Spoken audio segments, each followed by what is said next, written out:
Welcome in, everybody, to another week of UFL Weekly. I am Kyle Krajewski, joined by Mr. Incredible Zach Cole. Zach, heading into week 8, 3 weeks left of the regular season. How are you feeling, brother?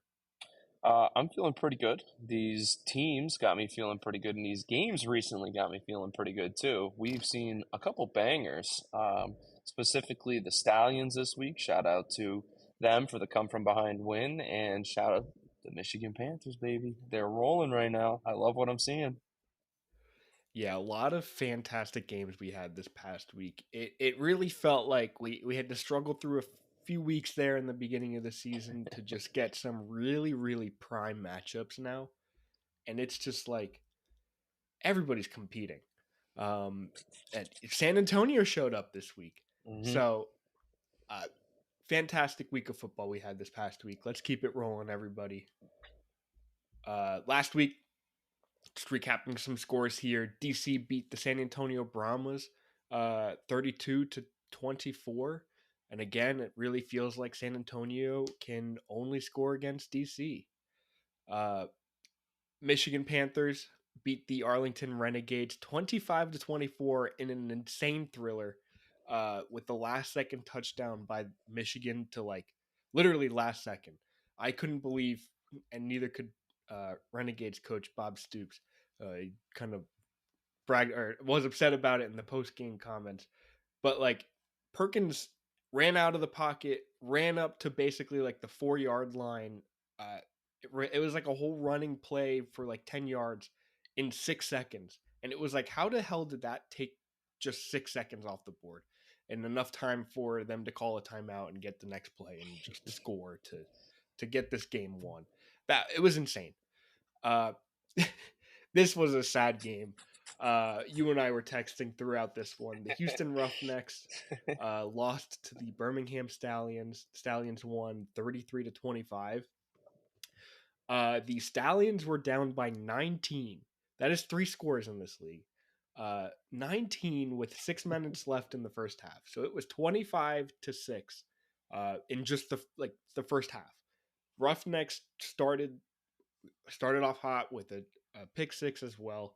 But remember, the final score was 33-25, and the Stallions were down 25-6. So the Roughnecks would not score again.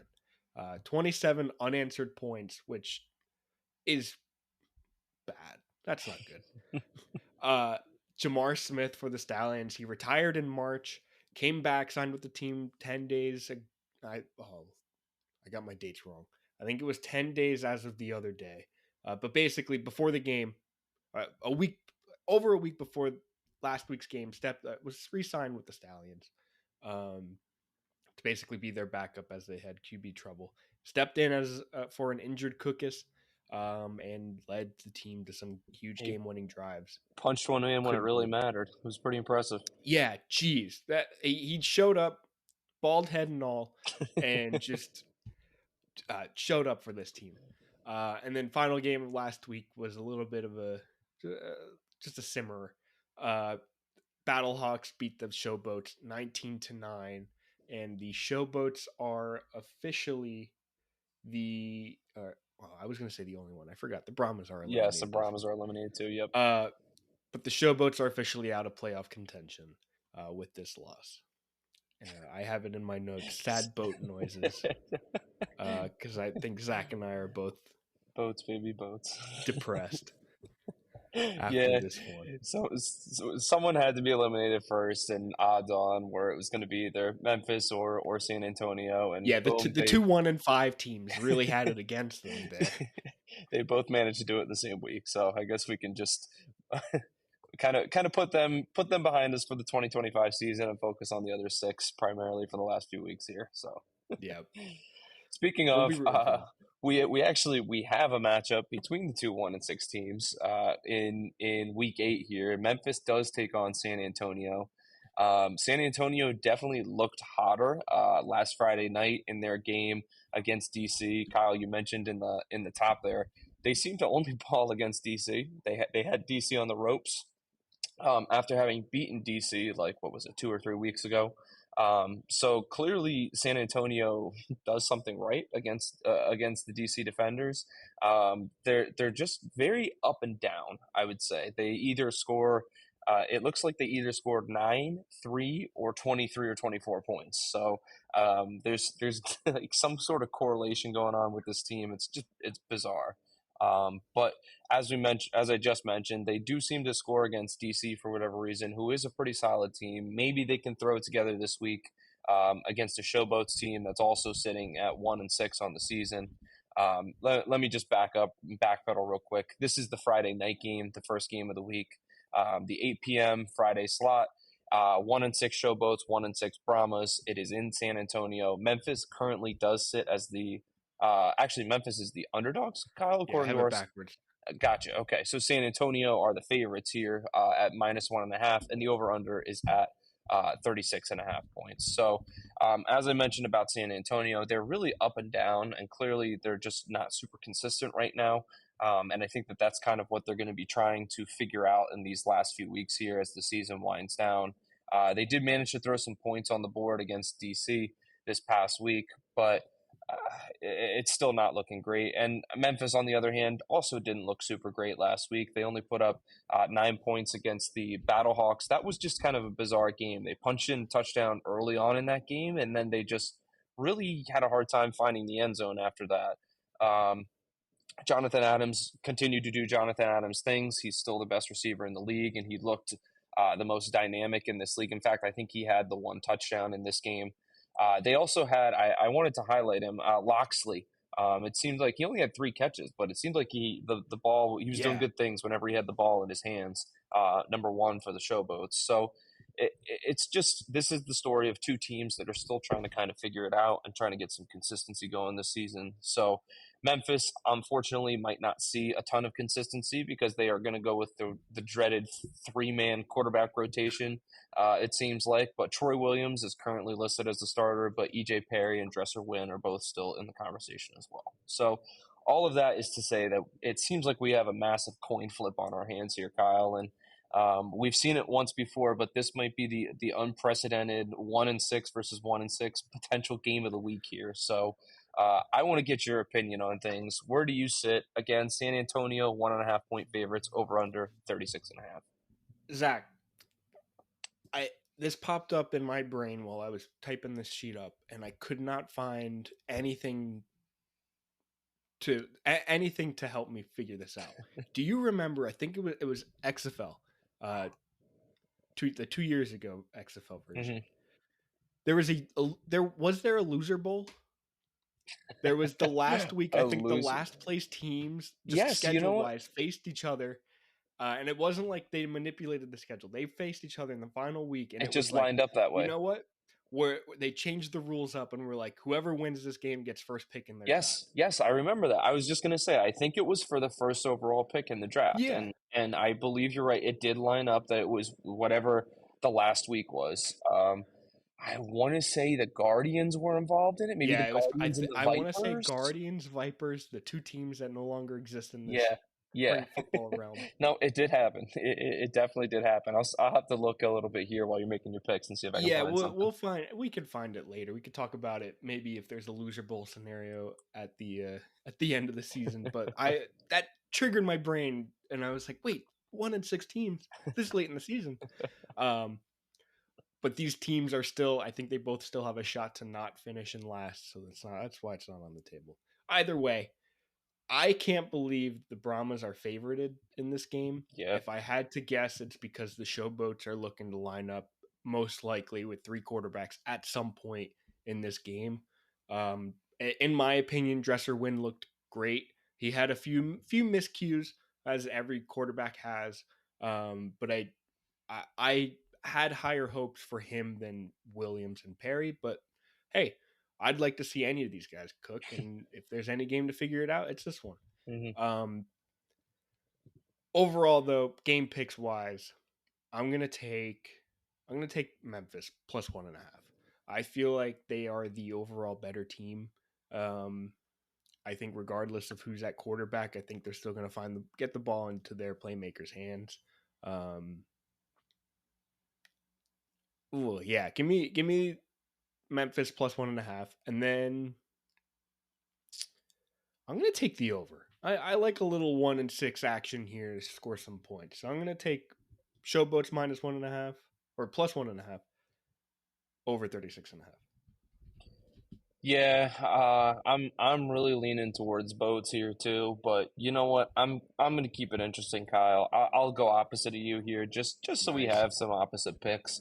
Because I we were bad last week. Yeah, yeah, we went very similar and we were both very bad. So that's okay. I think I did get the one flex Yeah, pick you that we got had there. the one That was opposite it. that we were super. Yeah, So I'll take the weekly win. But yeah, no, I'll go San Antonio minus 1.5. I don't think that this is outrageous by any stretch. I think that there's a world that San Antonio wins. I think there's a world that yeah, Memphis wins this yeah. game. I really think we got ourselves a coin flip here.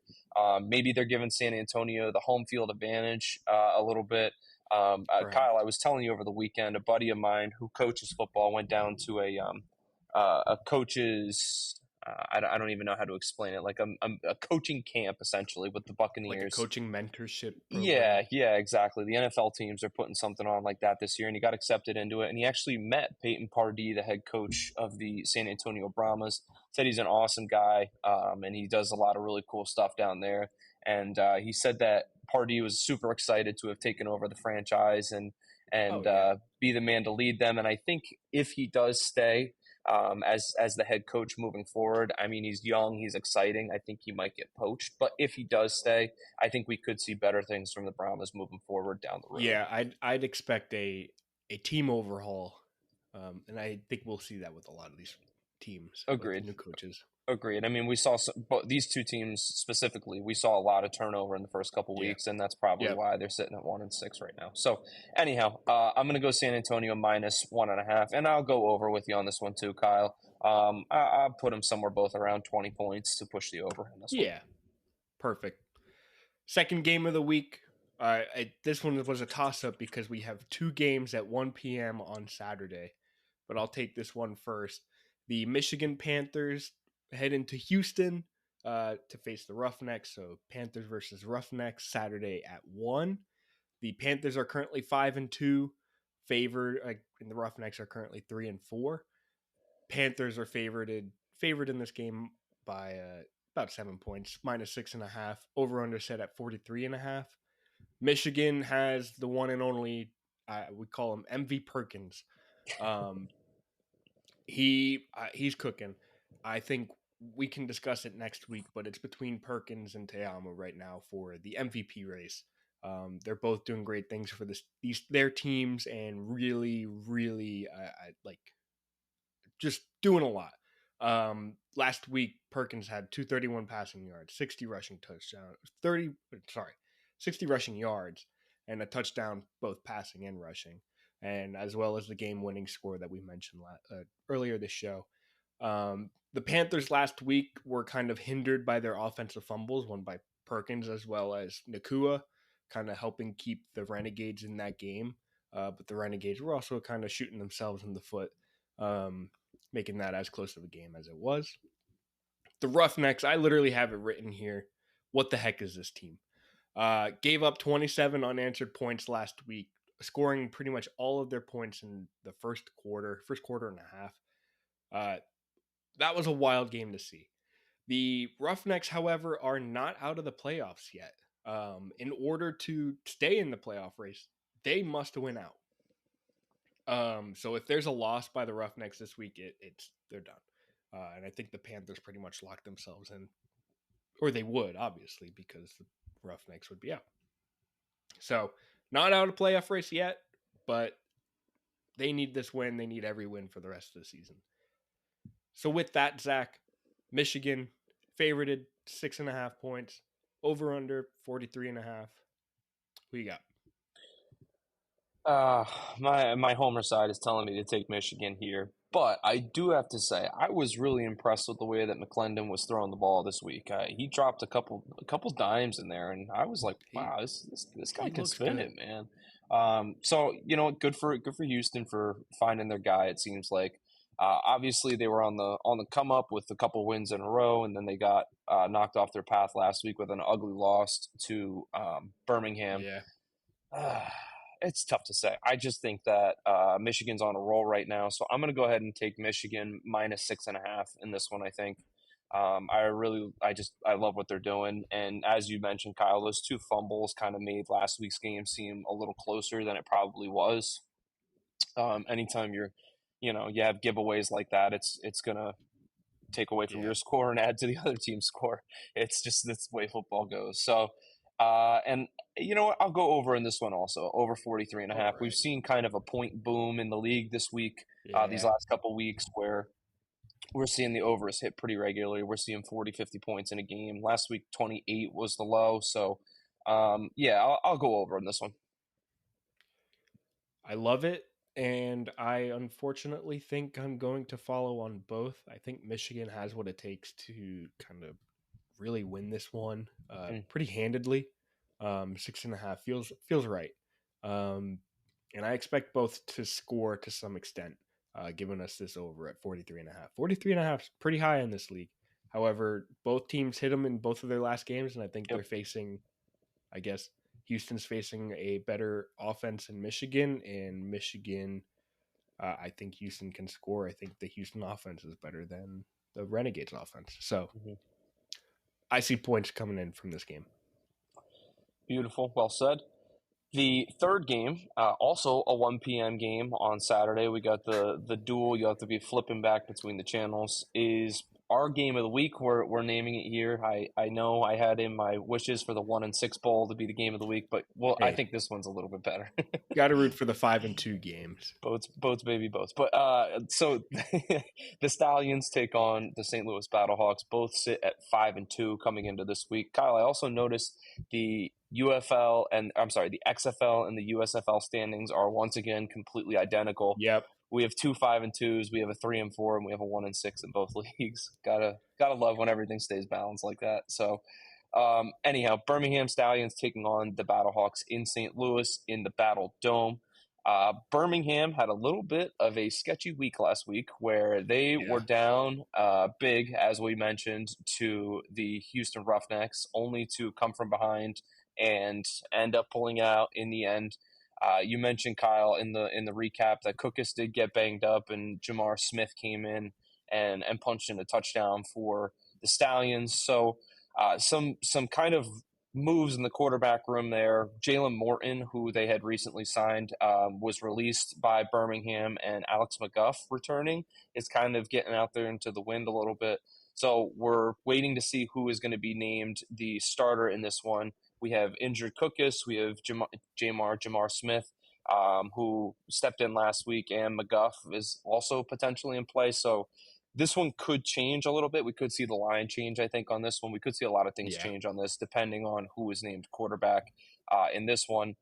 Outside of that, I think a couple things to point out from last week's game. The running back situation is just awesome for the Stallions. Person's great. Marable is awesome. They just really do Mm. a lot of good stuff on the ground, and they both look great with the ball in their hand.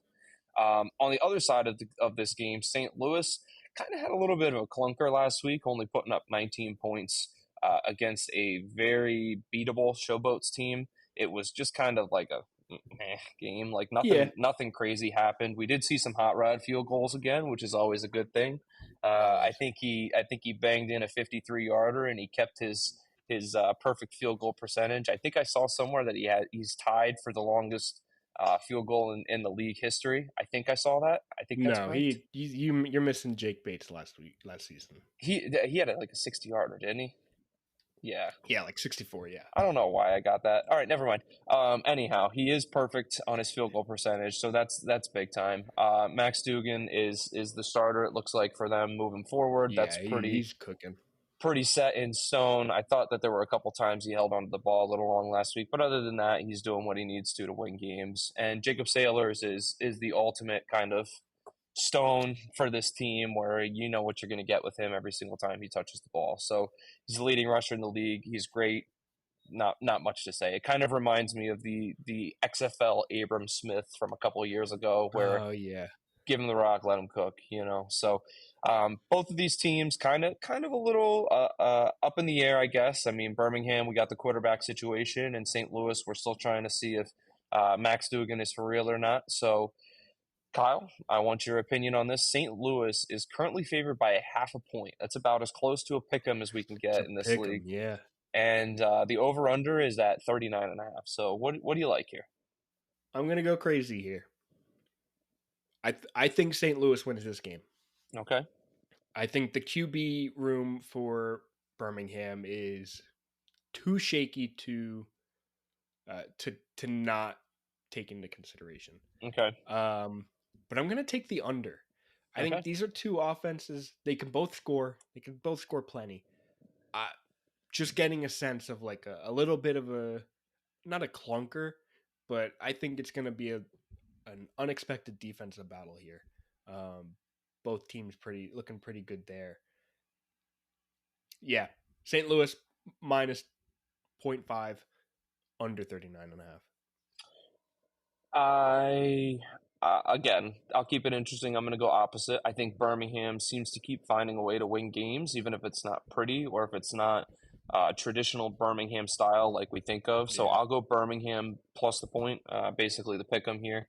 But I'm also going to go under with you on this one, Kyle. I think that these two offenses are kind of trying to figure things out right now, and I yeah, could see this being a little bit of a defensive battle. So I like the under as well. beautiful. Final game of the week, our sole Sunday game at noon Eastern time. We have the Arlington Renegades facing off against the DC Defenders.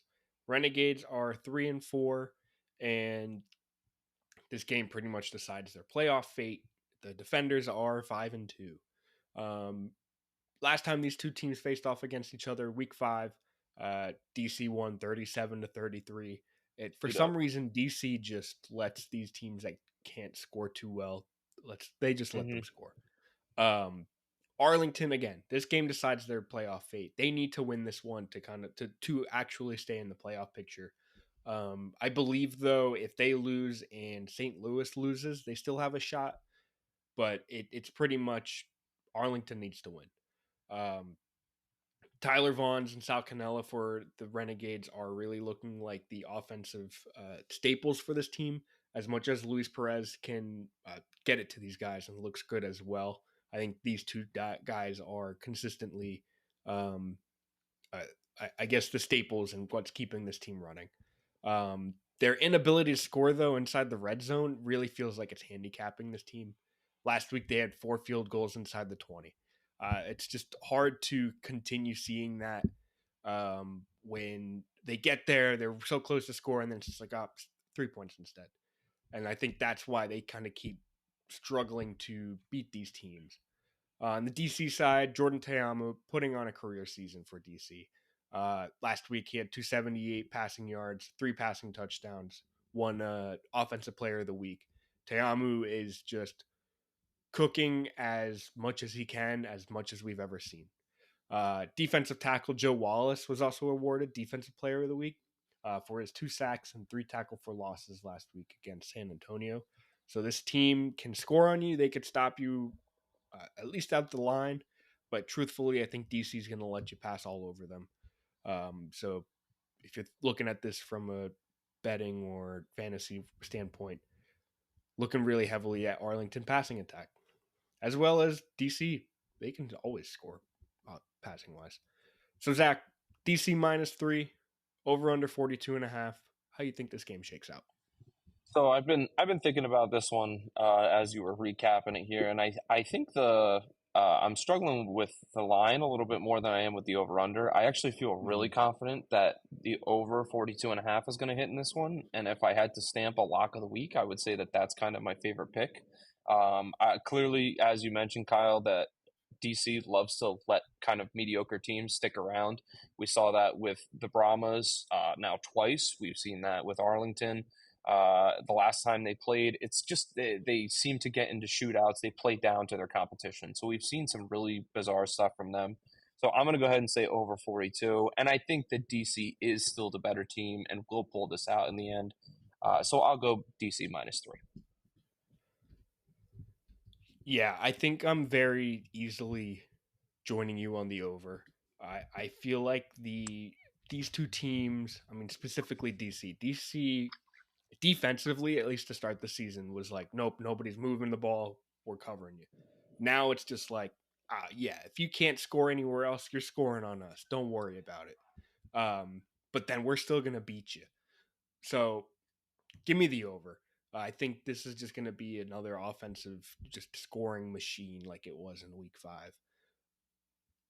But I think DC is going to come away with the win again. So I'm joining you on both of these picks. DC -3, over 42.5. I was starting to talk myself into maybe picking Arlington to kind of give myself some leeway, rooting for DC. But I think DC is just the better team coming away Them with the fighting win. for their lives is definitely an interesting point in this game too. I think Very. that could make this more interesting than we think. Yeah, I just think DC Teamu, they're leading this team in a way that I don't think they're going to lose to this Renegades team. Mm-hmm. However, we've been proven wrong many times this season, Over and and over and who over. knows? Yep. All right, that wraps it up for our Week 8 preview. I have no DFS notes because I don't have my No news. no notes. Typically, I'll shout out my players, but as of recording, lineups are still shaky. I don't have too much projections to go off of that I usually would. So if you're here for DFS notes or players, look for that in the comments or the description of this show. Because as of right now, I've got nothing to work on. But I will when this is posted. So keep an ear out, keep an eye out. But that about does it for this week. Thank you for tuning in. Thank you for being here, Zach. I always love chatting with you. Always Always, love man. joining these calls. Um, it was a lovely week 7. Let's root for a fantastic week 8 and a lovely week 9 and a fantastic week 10 and a beautiful playoff system. Because Right around the this league corner. is rolling. Yep. It's here. It's almost here. So with all that, thank you for tuning in. If you're watching us, you can find us on podcast platforms. If you're watching us or if you're listening to us, you can find us on YouTube. Be sure, like, comment, subscribe. Mm-hmm. Tell us about how sad you are about the Showboats missing the playoffs or the Brahmas. They could have been something. Maybe. Last week they could have been, not the weeks before. So with all that, again, thank you for tuning in. Thank you for being here. Zach, it's a pleasure. Always. We'll talk next week. See ya.